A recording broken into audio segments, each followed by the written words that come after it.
In today's video, I'm going to teach you how to build the single product WooCommerce template in WordPress Elementor. We'll walk through the full setup inside WordPress, from opening the theme builder to publishing your finished template so it appears on your product pages. If you want a consistent, professional-looking product layout across your store, this is the process you'll use. First, log into your WordPress dashboard. This is your main control area where you'll manage your website design, content, and WooCommerce settings. Once you're inside the dashboard, look over to the left-hand menu. From there, navigate to Templates and then select Theme Builder. Elementor's Theme Builder is where you create dynamic templates for different parts of your website, including headers, footers, archives, and in this case, single product pages. Once you're in the Theme Builder, locate the single product option in the sidebar panel. This tells Elementor that you want to create a template specifically for individual WooCommerce product pages, rather than a general page or another site element.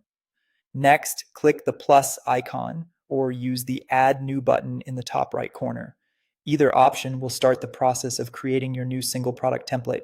Elementor may then prompt you to choose how you want to begin. At this stage, choose a base layout. You can start from a pre-designed template if you want a faster setup, or begin with a blank canvas if you prefer full creative control. A base layout gives you the structure you'll build on, so choose the option that best matches your workflow and design goals. After that, configure the preview settings. This is an important step because it lets Elementor show real product data while you design. Instead of working blind, you'll be able to preview how your layout looks with an actual WooCommerce product. And that makes spacing, image placement, pricing layout, and content styling much easier to fine-tune. Now you're ready to build your layout with WooCommerce widgets. Add the essential elements you want on the product page and arrange them in a way that feels clean and user-friendly.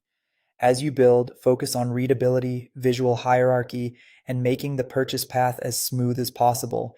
This is where your product template really comes to life. Finally, publish the template and assign the display conditions. Display conditions tell Elementor where this template should be used. For example, you can apply it to all products or to specific products depending on your needs. Once those conditions are set, save and publish your work. And that's it. Your single product WooCommerce template is now built in Elementor and ready to power your store's product pages.